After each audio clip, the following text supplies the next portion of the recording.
Her head was on my shoulder for 47 minutes. I counted. Every one. She smelled like coffee and cold rain, and something soft I couldn't name.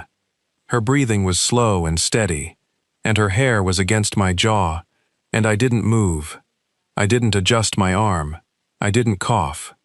I sat on that 5:48 a.m. train into Chicago like a man defusing a bomb, perfectly still, barely breathing, because a stranger had fallen asleep on me, and it was the first time another human being had touched me in 14 months.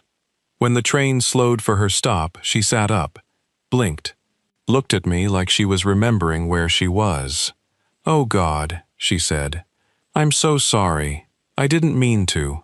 "It's fine," I said. "Don't worry about it." She gathered her bag. She stood. She started down the aisle. Then she stopped, turned back, looked right at me. "I wasn't really sleeping," she said. And she walked off the train before I could say a single word. I sat there with her warmth still on my shoulder, my heart going like I'd sprinted a mile, watching her disappear into the crowd on the platform. And I thought for the first time in 14 months, I want to see her again. That's how it started, 7 mornings on the 5:48, and by the last one, I understood that nothing about any of it had ever been an accident.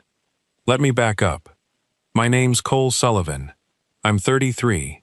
I'm a night shift ER nurse at a hospital in downtown Chicago. I work from 7 p.m. to 5 a.m., and then I ride the early train home to the suburbs, and I sleep during the day in a house that's too quiet, and I get up and do it again. The reason the house is too quiet is that my wife died. Her name was Abby. She was a nurse too. That's how we met. Same hospital, same floor. She got diagnosed 14 months ago. Pancreatic. Fast. She was gone in 11 weeks. I'm going to say this once and then I'm going to move on. Because this story isn't about the dying. It's about what came after. After Abby, I stopped sleeping at home. I'd get off the train, walk in the front door, and the silence would hit me like walking into a wall. So I'd lie there for an hour, maybe 2, and then I'd get up and go back to the hospital early and work. I picked up every extra shift they'd give me. I worked until my hands shook from coffee, and my eyes burned, and I couldn't feel anything except the next patient, the next chart, the next thing that needed doing. The train was the only place I rested. Something about the motion, the noise, the fact that I was surrounded by strangers, and none of them knew me, and none of them were going to say, "How are you holding up, Cole," with that head tilt people do. I rode the 5:48 every morning, same car, same seat, window side, 3rd row from the back. I'd close my eyes and let the rocking take me, and sometimes I'd get 20 minutes of something close to sleep, and it was the only peace I had. Before I tell you who she actually was, and why those 7 mornings on a commuter train turned into the rest of my life, if you believe the right person can sit down next to you on the worst year of your life and change the whole direction of it, tap subscribe. This channel is full of stories exactly like this one. All right, back to the train. Morning 2, she got on at the same stop, same time. 5:48, 3rd car. I noticed her immediately because my body remembered her before my brain did. My shoulder got warm. She sat 3 rows ahead of me, didn't look back. Dark hair in a braid, navy coat, a tote bag with a book sticking out of it. She read the whole ride. I told myself I was relieved she didn't sit next to me again. I was lying. Morning 3, 1 row ahead, still didn't look back, still reading. But when the train hit the curve by the river, the one that always lurches, her hand went to the seat beside her, the empty seat beside her, like she was steadying something. Or someone. She got off at the same stop. This time, on the platform, she glanced back at the train. At my window. I know she did, because I was watching, and she caught me, and we both looked away at the exact same second. Morning 4. Same row as me, other side of the aisle. She had her book open, but she wasn't reading. I could tell because she hadn't turned a page in 20 minutes. I was counting, because apparently counting things this woman does is my whole personality now. The train lurched again. Her book slipped off her lap. I reached across the aisle and caught it before it hit the floor. She looked at me. I looked at her. "Nice reflexes," she said. "I'm an ER nurse," I said. "I catch things." She almost smiled. "What's the weirdest thing you've ever caught?" "A man's dentures, mid-air, during a seizure."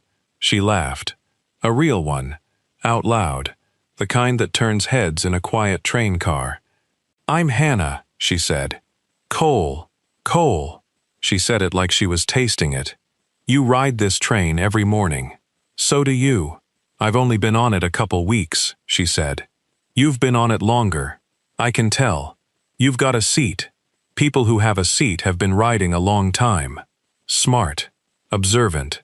I liked her immediately, and I hated that I liked her, because I was 14 months out from burying my wife, and liking someone felt like treason.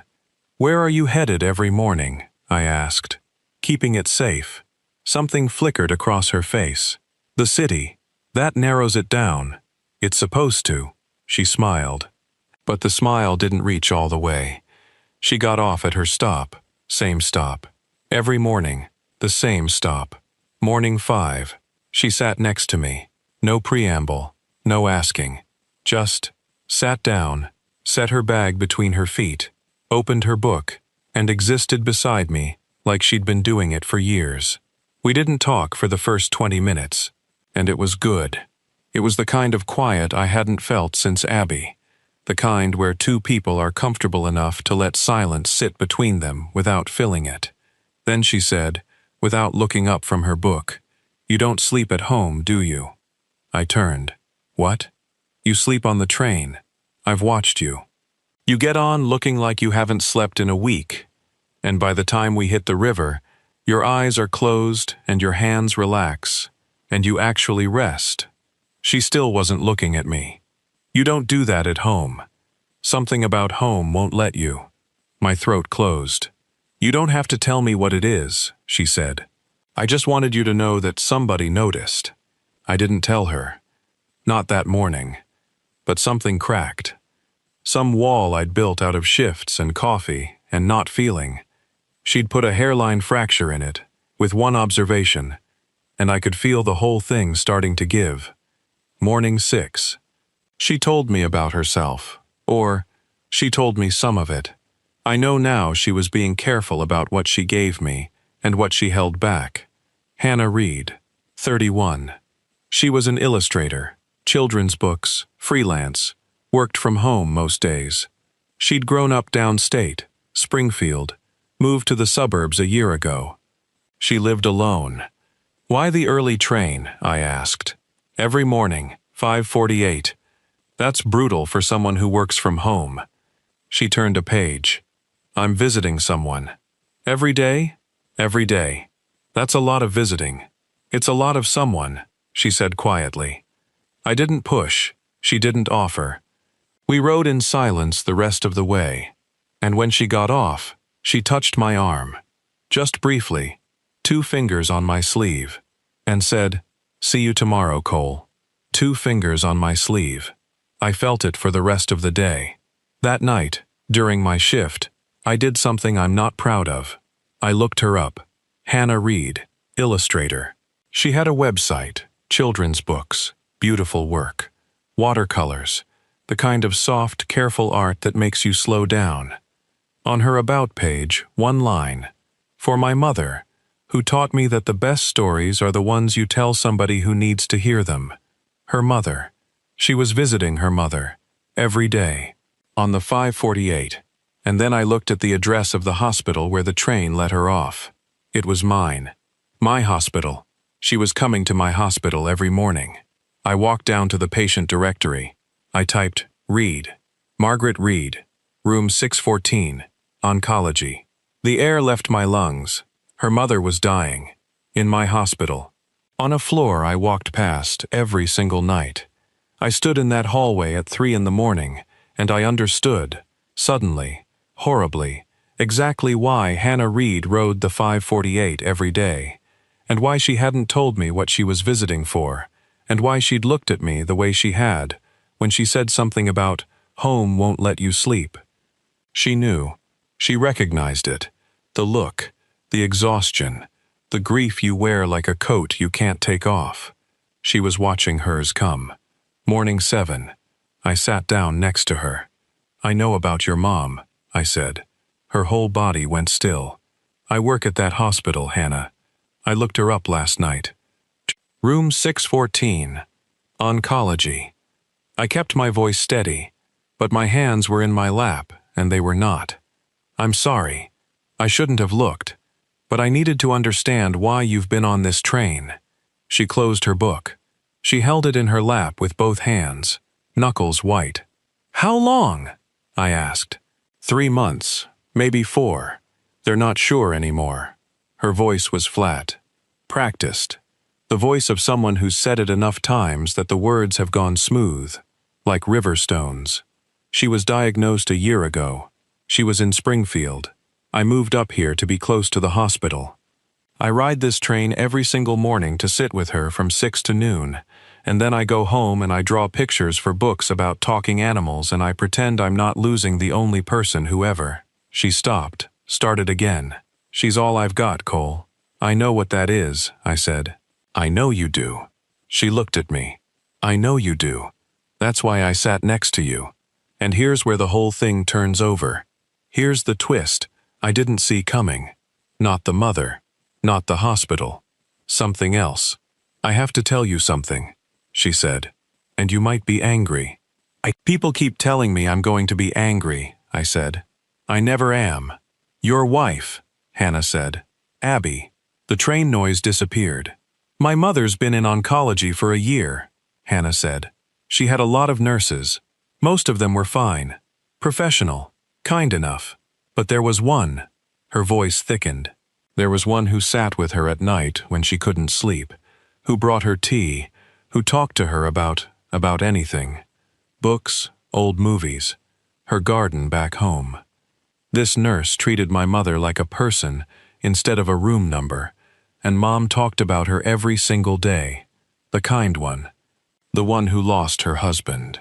Hannah's eyes filled. Her name was Abby. I couldn't move. Abby was my mother's nurse, Hannah said. For 3 months. Before she got sick herself. Hannah wiped her face. Mom cried when she heard. She told me, that woman had a husband. A good man. She talked about him all the time. She said he was the kindest, quietest man she ever knew, and she was worried about what would happen to him after. Mom said Abby made her promise that if she ever got the chance. Hannah's voice broke.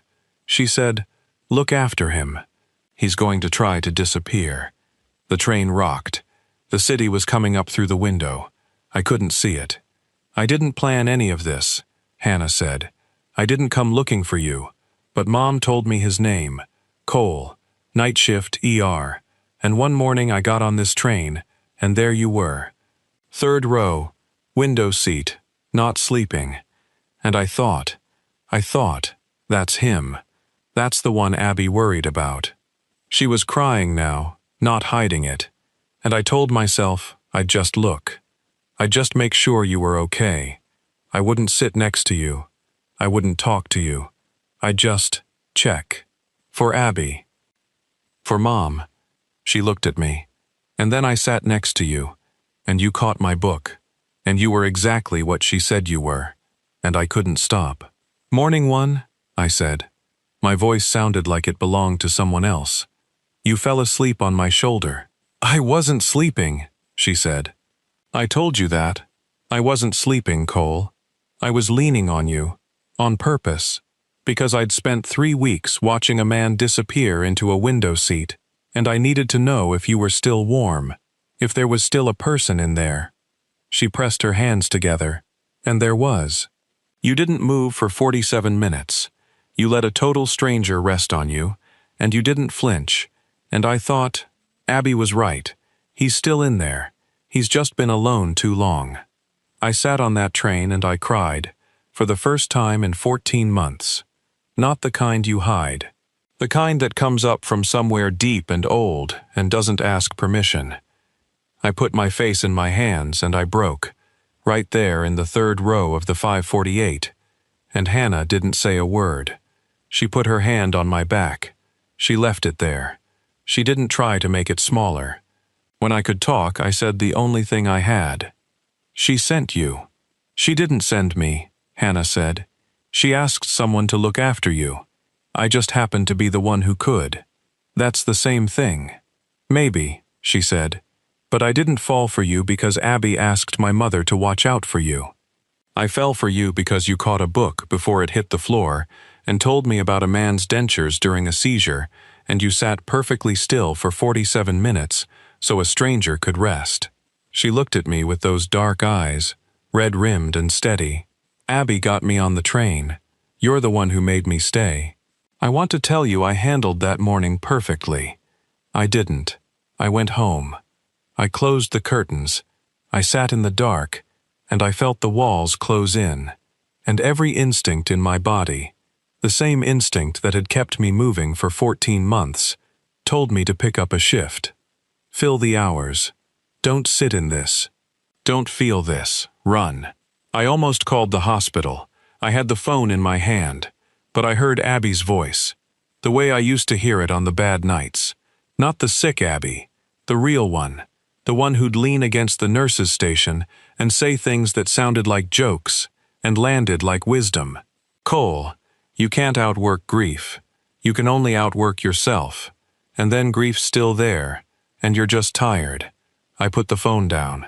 I stayed in the chair. I didn't sleep, but I stayed. The next morning, I got on the 548. Same car, same seat. Hannah was already there. She didn't say anything about yesterday. She opened her bag and pulled out 2 coffees, one black, one with cream, and held the black one out to me. How'd you know I take it black? I said. You're a night shift ER nurse, she said. Nobody who works those hours puts cream in anything. I took the coffee. We rode in silence, and somewhere past the river, her hand found mine on the armrest between us, and she held it, loosely, carefully, like she was asking permission with the weight of her fingers. I didn't pull away. We never talked about it after, but from that morning on, the armrest belonged to both of us. The first time we did something outside the train was an accident, or she said it was. I believe roughly nothing Hannah Reed has ever called an accident. She was waiting on the platform one Saturday morning. A weekend, no shift for me, no visiting hours yet for her, and she was carrying a sketch pad and a bag of pastries from the bakery on Main Street. And when she saw me, she said, "Oh, you're here. I was going to draw the river from the bridge. You can come if you want. I have extra croissants." Is that a date? It's a croissant, Cole. Don't overthink it. So we walked to the bridge. She sat cross-legged on the railing. Terrifying. I said so. She ignored me. And she drew, and I sat below her on the bench and ate a croissant that was still warm and watched the river go. After a while, she said, not looking up from her sketch pad, "Can I draw you? I don't think I'm very interesting to draw." "You're wrong about that." She flipped a page. "You've got nurse hands. They're always moving. Even when you're still, your fingers are doing something. Checking, adjusting, reaching. It's like they don't know how to stop working." Abby used to say that. First time I'd said her name out loud to Hannah. First time it didn't feel like swallowing glass. Hannah's pencil paused for one beat, then kept going. "Tell me about her hands," Hannah said. And I did. On a bridge, on a Saturday, over a croissant. I told her about Abby's hands, how she could start an IV in the dark, how she'd knit on her breaks, that blue scarf, the one in the drawer, how she'd hold my face when she wanted me to really hear something, how her hands were still warm the last time I held them. Hannah drew the whole time. She never looked up. She let me talk the way you let somebody bleed, not stopping it, just catching it. When I was done, she turned the sketch pad around. She'd drawn my hands, just my hands, resting on my knee, fingers slightly curled. It was the most honest picture anyone had ever made of me. "Keep it," she said. "I still have it. It's on the wall above my nightstand." His and hers sides of the bed now, her books on one nightstand, that drawing on my wall, Abby's scarf folded in the drawer below it, everything in its place. I started visiting room 614, not during my shifts, after them. I'd finish at 5, ride the elevator up to oncology, and sit with Margaret Reed while Hannah was still on the train. Margaret was sharp and funny and fading, and she knew all three, and the first morning I walked in, she looked at me over her reading glasses and said, "So you're Abby's Cole?" "I'm Cole," I said. "Sit down," she said. "She talked about you constantly, you know. Your wife. She said you'd never ask for help and you'd try to work yourself to death, and somebody needed to watch out for you." She adjusted her glasses. "I told my daughter, Hannah's stubborn. Once she gets an assignment, God help the assignment. She leaned on me on a train," I said. "Of course she did," Margaret said. "That girl has never once in her life done anything the normal way." I sat with Margaret 3 mornings a week for 2 months. Hannah and I overlapped. She'd arrive, I'd be there. And slowly the visits became the 3 of us. And Margaret watched us the way a dying woman watches the living, carefully, hungrily, checking to make sure the things she was leaving behind were going to be okay. One morning, when Hannah had gone to get coffee, Margaret grabbed my hand with more strength than I thought she had left. "She loves you," Margaret said. "She hasn't said it yet because she's terrified of losing someone she loves in the same building where she's already losing me, and she thinks if she says it out loud, it becomes real enough to take away." She squeezed. "Don't wait for her to say it. She won't. She's too scared. You say it first. You're the brave one. Abby said so. Abby said a lot of things, apparently. Abby said exactly the right things," Margaret said. "To exactly the right person." She was quiet a moment. Then, "Can I tell you what she actually said? The exact words. Because I wrote them down. I knew they'd matter someday." She reached under her pillow. She kept things there, Margaret, like a kid hiding treasures. And she pulled out a folded piece of paper, hospital stationery, and she read in a voice that was half hers and half someone else's. "He's going to be so alone when I'm gone, Margaret. He won't ask for help. He'll work until there's nothing left, and he'll think that makes him strong. But it doesn't. It just makes him empty. If you ever get the chance, find somebody to show him that the world still has warmth in it. He'll resist. He always resists. But he's worth the fight. He's the kindest, quietest, most stubborn man alive, and he deserves someone who'll sit next to him and not move. That's all he needs. Someone who doesn't move." Margaret folded the paper and put it back under the pillow. "She knew," Margaret said. "Dying people always know what the living need. We just don't have the time left to deliver it ourselves." She looked at me. "Now go be what she asked you to be. The kind one who doesn't disappear." Margaret died on a Tuesday in April. Hannah was holding one hand. I was holding the other. I want you to sit with that for a second. 14 months earlier, my wife died in that same hospital.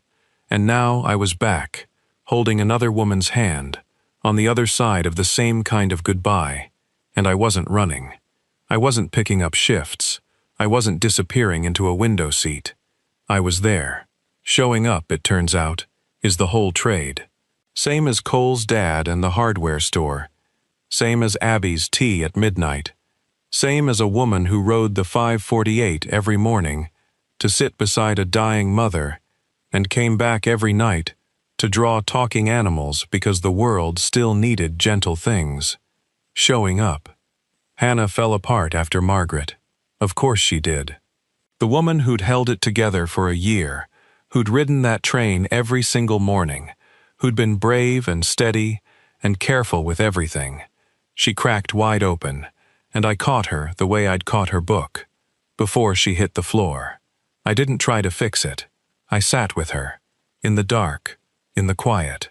On a train, on a couch, on the floor of her apartment at 2 in the morning. I did the thing Abby had asked Margaret to make sure someone did. I didn't let Cole Sullivan disappear. And in doing that, I didn't let Hannah Reed disappear either. We were married the following fall. Small. The hospital chapel. The same hospital because where else? My crew from the ER came. Hannah's publisher came. The oncology nurses who'd known Margaret sat in the front row and cried before we'd even started. Hannah wore a scarf Abby had knitted. I'd found it in a drawer after Abby died. Soft blue wool, nothing special. The kind of thing a nurse makes on night shifts to keep her hands busy.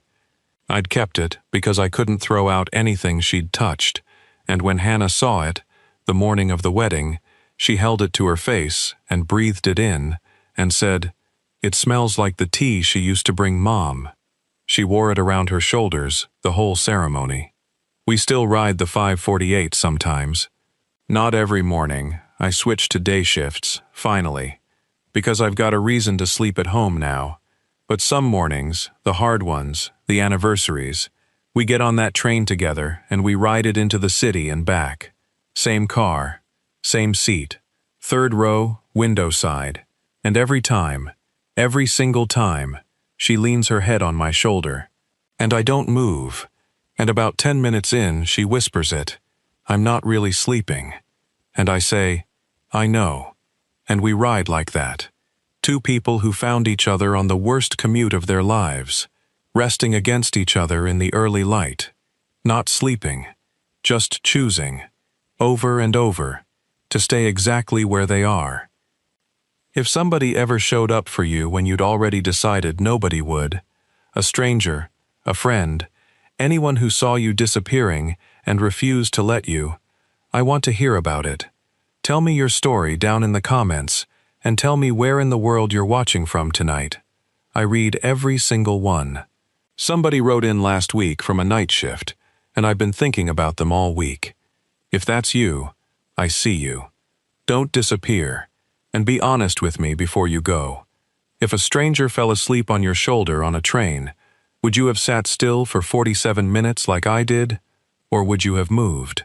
Sometimes the bravest thing a person can do is just not move. If this one got you, tap that like button so it finds the next person riding the early train alone.